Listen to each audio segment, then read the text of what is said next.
E outro ponto também que é muito importante salientar é que o pasto ele pode se tornar caro também. Uhum. Então, se você reformar uma pastagem, gastou lá seus R$ 4.000 por hectare para reformar um pasto. Se você degradou ela dentro de 3 a 4 anos, você gastou R$ 1.000 por ano, Sim. né? Ou seja, saiu muito caro esse pasto. Então, Então, Bruno, o que motivou aqui a nossa conversa é que é o seguinte: a gente sempre escuta falar, no pasto é mais barato, vamos produzir no pasto. Por outro lado, a gente escuta, fazenda que não intensifica não ganha dinheiro.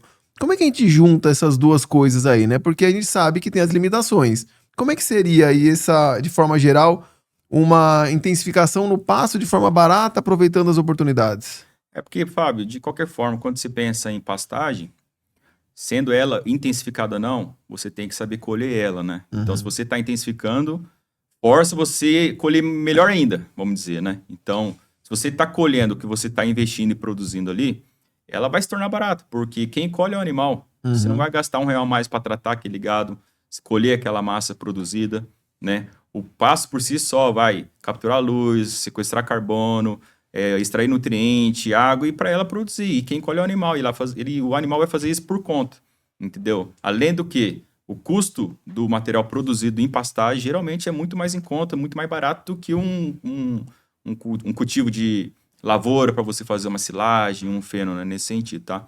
E outro ponto também que é muito importante salientar é que o pasto ele pode se tornar caro também. Uhum. Então, se você reformar uma pastagem, gastou lá seus R$ 4.000 por hectare para reformar um pasto, calcareou, jogou fósforo, colocou semente, gastou com herbicida para dessecar essa área, depois gastou com herbicida de novo para controlar os invasores e fez uma adubação de cobertura, gastou com cerco, bebedouro e tudo mais. Mas vamos falar da passagem de R$ 4.000 Uhum. por hectare, 3 a 4.000, vamos dizer.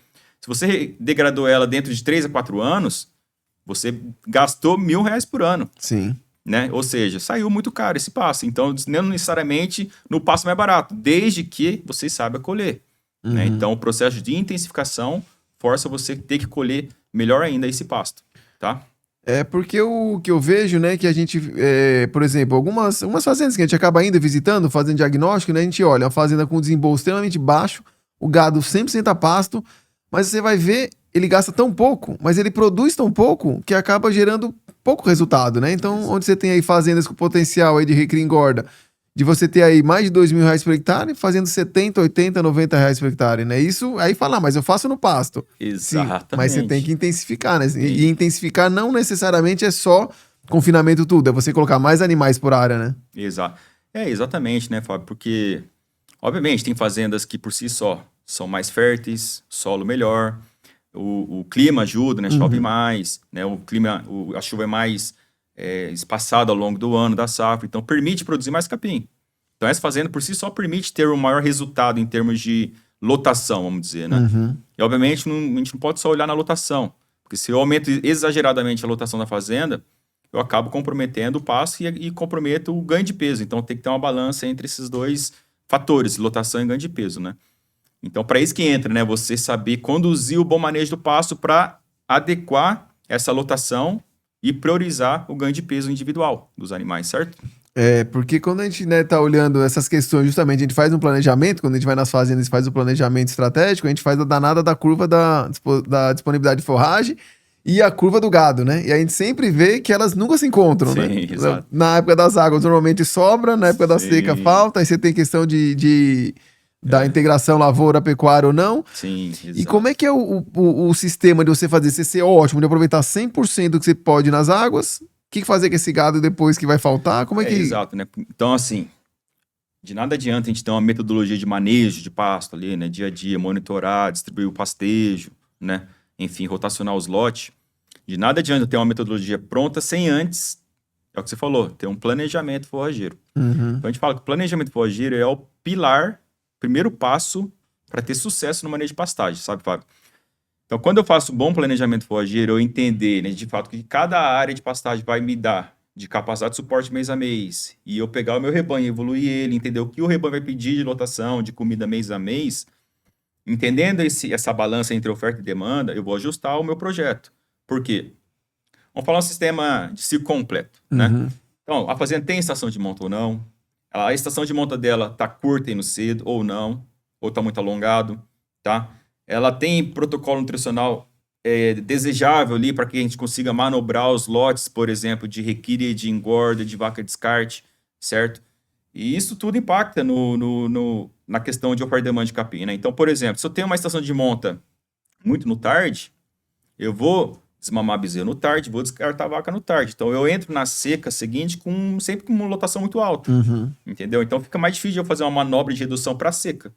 Enquanto que, se eu tenho uma estação de monta cedo e curta, você já consegue ir desmamando animal em abril, em maio, em junho, e descartando também vaca em maio, em junho. Então, você já entra com o rebanho enxuto para seca. Tá entendendo? Então, é uma das manobras que a gente tem em mãos quando a gente pensa em planejamento, né? Obviamente, protocolo nutricional, vou fazer uma recria com 0,1 e terminar no 1%, eu vou numa RIP, numa TI para esse lote, eu preciso fazer uma terminação mais intensiva para aquele lote para acelerar a saída desse boi ou dessa novilha. Então, tudo isso, ele é corrigido, né, vamos falar assim, traçado no planejamento. Então, você não entra assim na doida. Vou entrar, vou explorar lá, que você comentou também. Explorar 100% das águas? Não.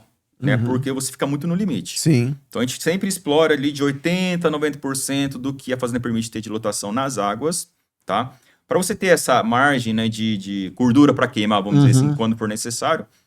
E mesmo assim, sobrou um pouquinho, 80%, usamos 80%, sobrou 15%, 20%, não tem problema. A gente vai usar essa sobra que a gente chama de gerenciada lá na transição, principalmente da seca para as águas, onde começa a arrochar ali a questão de oferta de capim. Então, isso tudo muito bem planejado, sabe, Fábio? Então, o planejamento é justamente para você desenhar esse trilho do trem, como a gente vai percorrer dos 12 meses para frente, explorando a lotação das águas em 80%, 90%, tendo uma estratégia de seca adequada, mesmo com essas manobras de você reduzir lotação via reprodução, estação de monta ou via protocolo nutricional, se você tem uma integração lavoura-pecuária ou não, se você tem silagem ou não, uma capineira ou não, isso tudo é embutido no projeto, sabe?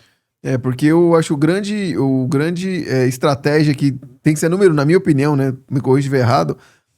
Primeiro, na seca tem que ficar só os animais que precisam estar ali, né? É o que você falou, se tem uma vaca de descarte, ela não precisa estar ali na seca, tem que antecipar ela. Um boi que tiver também, não adianta você ter aquele boi que o pessoal fala no meio da ponte, né? Exato. Que tá pesado pra fechar e leve pra sair. Exatamente. Você tem que deixar só quem precisa, né? E pra isso você tem que ter um planejamento, um monitoramento bem de perto, né? Exatamente. Então, o planejamento ele vale ouro no processo de manejo de pastagem. Fazendas que querem intensificar, a gente está falando de pasto, né? Intensificar pasto, produzir mais, e de forma consciente, de não chegar na seca bater pasto, de não chegar nas águas sobrar pasto, né? E sim, trazer isso de forma adequada, respeitar a estrutura da planta em todas as épocas do ano, o planejamento ele é fundamental, entendeu, Fábio? Porque daí você vai agindo conforme planejado.